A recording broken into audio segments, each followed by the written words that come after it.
Everyone, कैसे हैं आप सब। मैं आशा करता हूं आप सभी हमेशा की तरह बढ़िया होंगे और मजे में होंगे। तो एक बार फिर से मैं गुमनाम सर और आप सभी का बहुत बहुत स्वागत है आपके अपने चैनल गुमनाम केमिस्ट्री शायर में।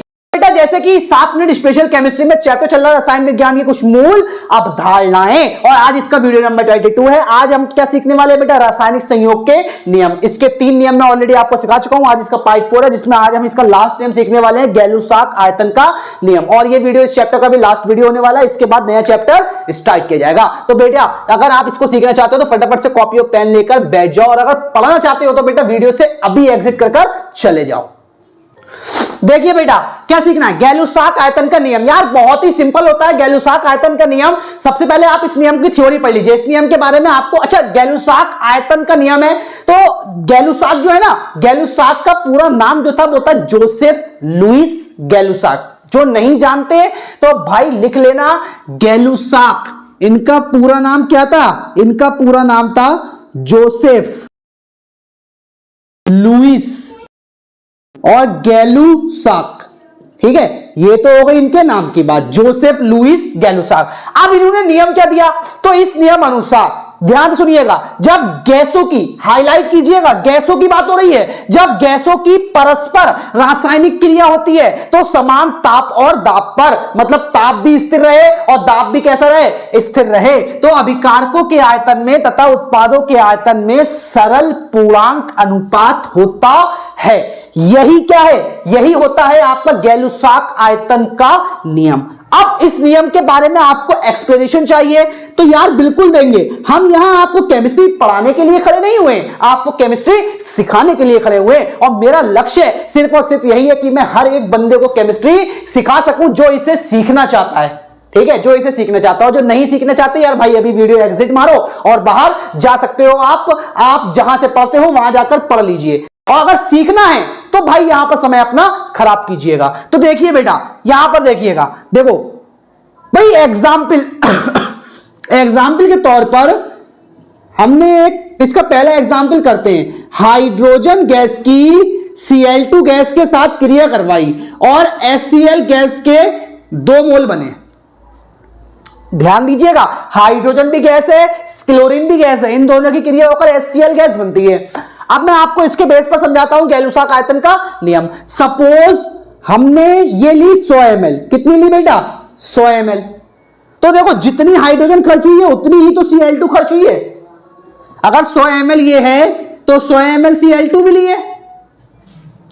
अब 100 मिलकर कितने हो गए, 200 ml। और ये देखिए आप ये कितना बना है, 200 ml। इसके बेस पर 100 जुड़कर 200 ml।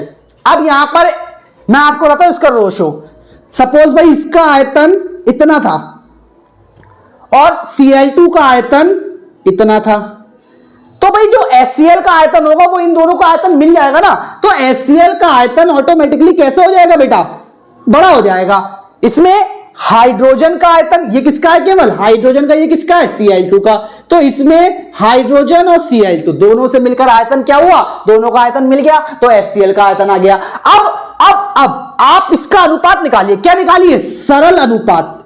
सरल अनुपात, सरल अनुपात कैसे निकाला जाता है भाई, 100 ml अनुपात 100 ml अनुपात 200 ml, यही तो था। 100 ml अनुपात 100 ml अनुपात 200 ml। देखो याद रखना, लेफ्ट साइड जो होते हैं ये कहलाते हैं अभिकारक, अभिकारक, और ये कहलाता है उत्पाद। अब यहां पर ये नहीं कह रहे हैं कि अभिकारक और उत्पाद के बीच में, यहां पर देखिए बात क्या कह रहे हैं, अभिकारकों के आयतन मतलब हर अभिकारक का आयतन तथा उत्पादों के आयतन मतलब उत्पाद जितने भी बने हर उत्पाद का आयतन में क्या होता है, सरल पूर्णांक होता है। मतलब हर अभिकारक का अलग अलग, हर उत्पाद का अलग अलग। इस पर हाईलाइट कीजिएगा। अब आप इससे सरल अनुपात निकालिए भाई, ये कट जाएगा ना, 100 एकम 100, 100 एकम 100, 100 दूनी 200। तो जो इसका सरल अनुपात आया ये कितना आया, 1:1:2। यही क्या कहलाता है, यही बताया गैलुसाक ने, और ये गैलुसाक के नियम का लेखा जोखा है। अगर आप इसे और समझना चाहते हैं तो इसका दूसरा एग्जांपल देख लीजिए यार, दूसरा एग्जांपल देख लीजिए। सपोज हाइड्रोजन की क्रिया ऑक्सीजन के साथ हुई और आपका बन गया जल। और आपका बन गया जल।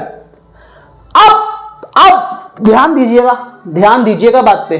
देखो अभी ये रिएक्शन बैलेंस नहीं है, क्योंकि इधर ऑक्सीजन कितने हैं, 2। जैसे ही इसे 2 करेंगे तो हाइड्रोजन 2 दूनी 4।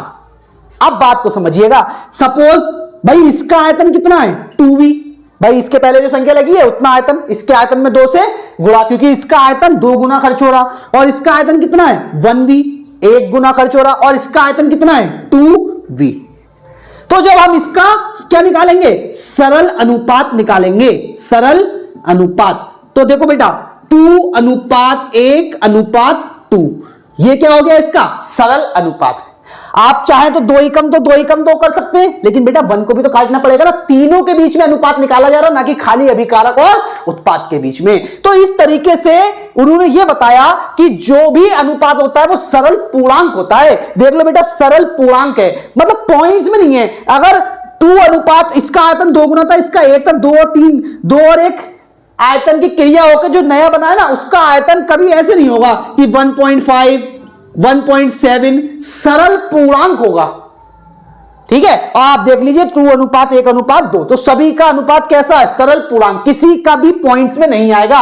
और ये चीज आपने रिएक्शन बैलेंस करते पर देखी होगी, कभी भी पॉइंट्स में नहीं लिखा जाता है। तो बेटा ये आपका येल्सॉक आयतन का नियम हो गया। मैं 2 सेकंड के लिए साइड में जाता हूं, आप पहले इसे नोट कर लीजिए।